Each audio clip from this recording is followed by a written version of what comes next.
What's up guys, and welcome back to the F1 2018 career mode here on the channel.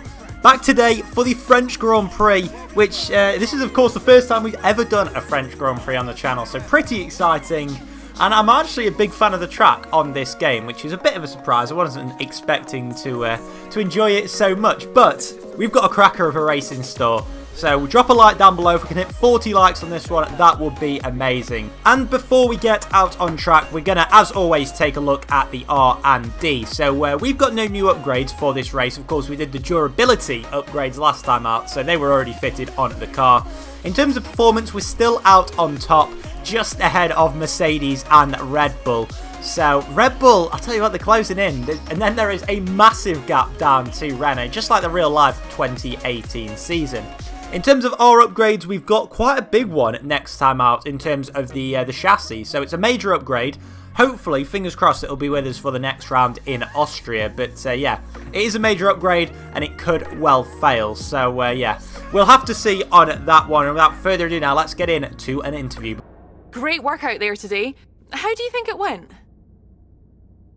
It looks like you've really been focusing on research and development this season. Now, personally, I'd say that our power unit's probably been the biggest upgrade so far this season, so I'll go for the right-hand one, because, yeah, it's looking good. It's looking good.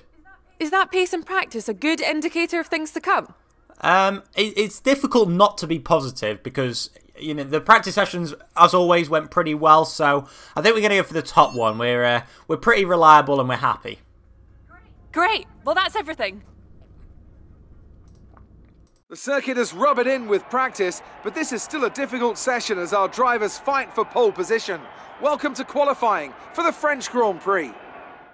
Here we go then. I am really looking forward to this as we go 30 seconds left in qualifying around one of the most satisfying laps of the season. We're currently sat in P2 just behind our teammate, and of course we want to get that pole position, hitting the apex through turn 1 and just trying to pick up as much pace through turn 2 as possible. It's a really nice corner. You can get on the power pretty early as now we break now down into turn 3. Quite a tight and twisty section this is, as we go back on ourselves. Dipping into the sunlight makes it very difficult to see the track, but we are purple through sector 1. We've actually gone 0.4 of a second quicker than our previous best time, so it's looking pretty good so far. But of course we can't rest on our laurels as we go now onto the Mistral Straight. Probably the main overtaking zone come race day, but at the moment it's just trying to get as much pace as possible and now slow it down into that chicane of turn 8 and 9 before exiting and going to the back end of the circuit now. Probably one of my favourite parts of this track as we sweep through the right-hander, going purple through sector 2, and now as we go into turn 11, as we once again sweep back on ourselves, a 180-degree right-hander where we try and pick up the throttle as soon as we can, taking that in 4th gear before braking into this left-hander, almost taking 2 or 3 bites at the cherry and going for the late apex before accelerating off the corner and through turn 13 before another difficult braking zone into turn 14 and now into the final corner into 2nd gear. We're currently 2.5 of a second up. We've lost a bit of time through this final sector. We've actually lost ERS deployment, but is it going to matter is the question, and the answer is no. We take P1 and a brilliant lap all round to take pole position for the first time this season. 1.5 ahead of our teammate Sebastian Vettel, with Valtteri Bottas 4.5 back in 3rd place. So Esteban Ocon and Sergio Perez with very good qualifyings. Max Verstappen down in 9th, and his poor season just continues. Further down the order, there's not really too many surprises, and I am really looking forward to this race. And the question is, can we convert our first pole position of the season? Welcome to Le Castellet as we return from across the Atlantic for the 2018 French Grand Prix. The last time Formula 1 cars raced at the Circuit Paul Ricard, Alain Prost took Ferrari's 100th Grand Prix victory and the 42nd of his own illustrious career. It is nearly time to go lights out as we go on to the formation lap. you can see at the bottom right of your screen that we're 15 points behind Sebastian Vettel after we took victory in Canada and he got a DNF. So yeah, the pressure is very much back on Sebastian. He had a 40-point lead just one race ago, but that has really drastically cut, and it just shows you how quickly things can change in Formula 1.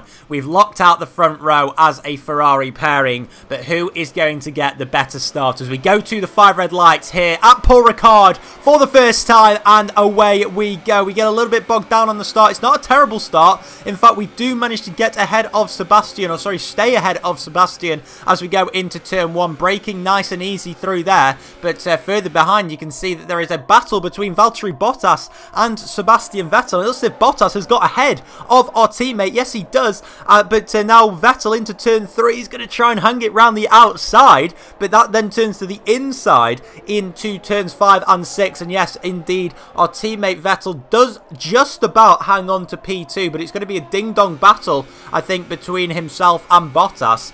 But now that Bottas is behind Vettel, I think our teammate is going to be closing in on us as we go through this down this Mistral straight and in to the chicane. Of course, Vettel is going to get quite a good slipstream if he can get close enough, as we lose the back end a little bit through there. A bit of over-rotation through the middle of that corner. It looks as if Vettel is going to try and capitalise on that, because he is closing in on us after a poor getaway from him through the first couple of corners, but he's closing in further and further through turn 10 and turn 11. He's actually dived one at the inside and pretty much scared us into letting him through. So Vettel has made the move on us up into the lead of this Grand Prix, and that is not the start that we wanted. We just wanted a clean getaway and a boring race. You know, finish ahead of Vettel, and, you know, I'd deal with that, but of course, that is never the case, and for your excitement, your guys' excitement, you've probably been quite glad that we've got something to chase down, and we're not going to stay at the front for the entire of the race. But sure enough, come at lap 2, we are hounding the gearbox of Sebastian. We've got to be careful if we are going to go for an overtake on him, because of course he is our teammate, but we are very much free to race in at this team, and in pretty much the same spot that he overtook us, it looks as if we are going to close in. Are we going to go for a move down the inside? Yes, we do, and we're side by side. Vettel just about stays ahead, but not for long. He probably puts up a bit of a better battle than I did, but well, we've got ahead of him, and now there has been a safety car deployed, so what a perfect time to make that move, because we've got ahead of Vettel, and that could pay dividends later on in the race. And, well, we're going to take a look why the safety car has come out. So it's one of the Williams cars of Sergei Sorokin, who got a left rear puncture and then pretty much just grinds to a halt. Well, not quite a halt, but goes very slowly. And apparently the race directors deemed that that was dangerous enough for a safety car. Not 100% sure why, but I'll take it. You know, it's better than a virtual safety car, because everyone is going to pile into the pit lane and we have priority over our teammates. So that overtake that we made on him just seconds before the safety car came out has paid dividends. But because everybody is in the pit lane, we are now getting held up. And it doesn't look as if we're going to be released. 17 seconds we've already been in the pit lane for. And that is a disaster. So fortunately, most of the other cars will have endured the same fate, but I don't think everyone has. And yes, you can see there, Charles Leclerc, who started outside of the top 10, has jumped us in the pit phase, even though we were in the lead. And we're going to have to take a look in a minute to see who is where. We emerge in P7, a long way ahead of our teammate, of course, due to the double stack. But you can see Leclerc is ahead of us in P6, and then Grosjean, who is actually in a net lead, because as we look further up the field, Stoffel Van Dorn, the two Renaults, and then Daniel Ricciardo at the front are yet to pit, so they've decided to stay out for a bit longer. But unless they've got some sort of master strategy up their sleeves, I don't think that is going to pay off for them, because, well, we're going to catch up to the back of the safety car train before too long, as you can see by the end of lap 4, and the top 4 are all going to have to pit. So Roman Grosjean is in the net lead of this race at the moment. We are in a net P3 with Esteban Ocon behind us, but Leclerc ahead and Ocon behind. They're both on the super soft tyres, softer compound than what we are on at the moment. So you can see at the restart, we actually struggled to get anywhere near Leclerc, and through the first couple of corners, the amount of understeer that we get in on these soft tyres, we really haven't got them up to temperature yet. And, well, as we look later on into lap 5, we're just falling further and further back from Leclerc. And Esteban Ocon is now going to try and go for a move in the Force India. His tyre is very much in the operating zone. And at the end of the Mistral Straight, or the first half of the Mistral Straight, you can see Ocon going for the move into turn 8. And, well, he's got ahead of us fair and square. He's ahead of us on the track, and now we've got Valtteri Bottas behind us, who is in a net P5. So he has also lost out in the pit phase, just like we did, but he is still behind us vitally. And providing that we can get these soft tyres up to temperature relatively quickly, it shouldn't be too much of an issue. So one lap later, on to lap 6, we're just behind Ocon, but hopefully we can dispatch of him and get back where we were at the restart at the start of lap 5. So Ocon goes to the inside to try and defend into turn 8, but we should just about have the speed, I think, to go around the outside of him. Yes, we do, because then that turns into the inside at turn 9, and a pretty nice move from ourselves in the end. So Charles Leclerc is up ahead, actually stuck behind Stoffel Van Dorn. So Van Dorn's doing us a bit of a favour by holding him up, but I do believe that Romain Grosjean, the net race leader, has already got ahead of the McLaren man. So as we look further back on lap 6, so a bit of a replay, just to see what our teammate is doing. So he is quite a way down the order. You can see up ahead, that's where we are. So he's a few places behind, and he's going toe-to-toe with Lance Stroll, the only remaining Williams in this race. So manages to get ahead of him, but he is currently, I'm going to have to try and work this out, in a net P7, I believe. A net P7, but he goes down the inside of the Red Bull of Max Verstappen and turns that into P6. So he's still got a lot of work to do. But Vettel is very much on a charge, and I wouldn't be surprised to see him on the tail of Valtteri Bottas pretty soon. So you can see on the minimap there just how far behind Vettel is on Bottas. But as for ourselves, we're closing in on Leclerc and Van Dorn. So Leclerc gets ahead of Van Dorn after the McLaren man has made a mistake, and we've just sort of sat back, put it up to overtake, and then sailed past them on the straights. We didn't want to be battling them in the corners because, well, that would probably just turn messy, but a lovely move around the outside of Leclerc, bring us up into a net P2. You can see up at the front, Daniel Ricciardo has got a little bit of a gap, but that's going to be nowhere near enough to emerge ahead of us in the pit phase. So, yeah, still not looking great for the Australian up at the front. But as for ourselves, we're looking alright at the moment. We're on lap 9 currently. There's only one of the drivers that hasn't... Sorry, yeah, there's only one driver that hasn't stopped yet, and it's one of the Renaults. I can't think whether it's either Hulkenberg or Sainz, but nonetheless, that doesn't really matter because it's not our race. Our race is that man up ahead, Romain Grosjean, who we are now within 1 second of, which gives us the DRS and braking now into turn 9. We're turn 8. We're just sort of sitting behind for the moment. There's no rush because Grosjean is the only car that we actually have to overtake on track. But of course, if the opportunity arises, then we will try and take it. We're very much closing in on him now through turn 10, trying to go around the outside, and there's contact between the two of us. We completely wipe out the 100-meter board, but fortunately, as there's about 7 miles of runoff here at Paul Ricard, we don't really lose any time whatsoever. It sort of means that you can be a bit more aggressive, but we're going to take a look at the replay now. You can see we were on the curbing and came back onto the track, and then Grosjean looks as if he's also turned in. So we've turned to the right to come back on the circuit, and as we take a look on board with Romain Grosjean, you can see his steering wheel pointing to the left as we were coming back on track. So it's pretty much a 50-50. I think a bit of a misunderstanding, but fortunately, no drivers were harmed. No races were harmed either. So, yeah, it didn't end up too badly in the end. As I say, because there's so much runoff on this track, you can sort of afford to go for a risky move around the outside there.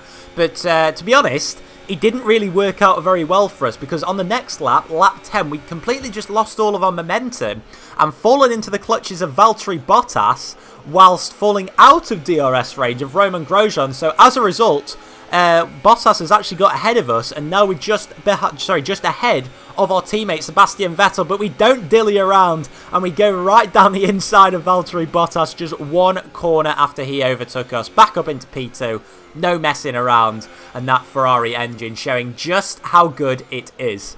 So yeah, looking pretty good. So we've got our teammate in P4, Bottas in P3, ourselves in P2, and Romain Grosjean in P1, all on the same pit straight. So Grosjean could be heading for a surprise victory here. He's still got 3 laps to hold out.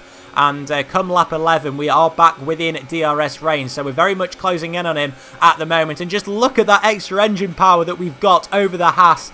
Couple that with DRS and add a bit of ERS into it as well. And that means that we make the move for the lead of the French Grand Prix. It's not been difficult to do so. But finally, we can breathe a sigh of relief because we are back up into the position that we pretty much deserve, it has to be said. And sure enough, come the next lap, Grosjean is under more pressure on lap 12. So just 2 laps to go, but Bottas has locked up and gone into him. And Bottas has gone into our teammate, Sebastian Vettel. And Vettel now has front wing end plate damage by the looks of it on that right-hand end plate. So Bottas has got ahead of Grosjean. But it looks as if the person that's come off worse from that is our teammate Sebastian Vettel, who is still in P4 and carrying damage for the last lap and a half of this race. So he's got 3 cars behind him, one of which being Esteban Ocon, of course, who overtook us earlier on in the race. And you've also got Lewis Hamilton as well, who's waiting there. And sure enough, on lap 13, Vettel just doesn't have the grip to stay ahead of the 2 of them, as Ocon has also been overtaken by Lewis Hamilton. So Hamilton goes for a double overtake on the final lap of this race. And wow, he has gone from P6 to P4, whereas our teammate has done exactly the opposite, and he just can't find his way past Esteban Ocon as they head towards the final sector of the entire Grand Prix. But just look at how little grip Vettel has through there, and that really has cost him. Meanwhile, up at the front, we have extended our lead over Valtteri Bottas, and we come round the final corner to win an enthralling French Grand Prix. It's 2 from 2 from us, 3 victories from 4, and wow, we look as if we could well take the championship lead as we go to Austria. Meanwhile, just behind, you can just look at the left-hand side of the dial there. It says P6 on Sebastian Vettel's dial, which is the position that he is in. And then as he goes through the final corner, it switches to P8, which I don't quite understand. So he's currently sat in P6. You can see behind him is Perez and I believe Max Verstappen. And then all of a sudden, he just switches to P8. So we're going to take a look in a minute at the race results to show you exactly what happened with Sebastian Vettel. But in the meantime, we're going to soak it all up. We took the victory. We're on top of the podium. And, well, we take the championship lead with it, which is all that matters at this moment in time. What a momentum swing it has been. We were 40 points behind 2 races ago, and now we are in the championship lead. How the tables have turned. And also a brilliant podium for the man in P3, Romain Grosjean, getting Haas on the podium, which is pretty special. And had the race been in just a few laps less, then he would have taken victory. But there you can see, getting into the race results, Vettel is showing as P8, despite finishing ahead of Perez and Verstappen. There's no penalty showing, so I'm really not sure what happened there. Bit confused. Let me know down in the comments if you've had anything similar happen to that, because I'm just completely baffled as to what has happened. But anyway, the rest of the race results, Ricciardo managed to sort of recover to P10. Bit of a stupid strategy from him, not pitting when he should have done under the safety car. But still, he managed to recover and get up into P10 and finish the best of any driver who stayed out during the safety car period. But would you look at that? We are leading the Drivers' Championship ahead of our teammates, and we're both a long way ahead of P3, which is Lewis Hamilton. And, well, what a season it has been so far. There's been ups, there's been downs, and I feel like there's going to be a lot more to come in the second half, or just over half of the season. But one thing that's looking pretty ominous is the Constructors' standings. We are 92 points ahead of Mercedes at this point. You're leading the championship. Are you happy to be there or feeling the pressure? Now, I feel like this is a perfect opportunity for like a showmanshipy answer. We're going to say that everyone else is going to be feeling the pressure. It doesn't get much better than a win at this track, does it? I mean, I wouldn't say that Paul Ricard's necessarily like the crown jewel of the calendar, but still, it was a good race to win. So we're going to do... I was very tempted to do the Lewis Hamilton answer. This place has the best fans, but we didn't. Everything went your way today. It looked like you had a really good strategy for the race. Oh, what do we go for this one? I'm going to go for the showmanshipy answer again on the left-hand side. I feel like Ferrari will like that one. What happened with your fuel strategy today? Absolutely nothing, because I've used pretty much the right amount of fuel So I just don't think we're going to comment on this one because we're just going to get ourselves into trouble if we say anything. Great. Well, that's everything. So that is it for the French Grand Prix. Round number 8 has finished. So next time out, I believe we're in Austria. Make sure to join me then for that. Leave a like if you've enjoyed. In my opinion, that was the best race of the season. So let me know if you thought that too, and I'll catch you guys in the next video. Take care. Bye-bye.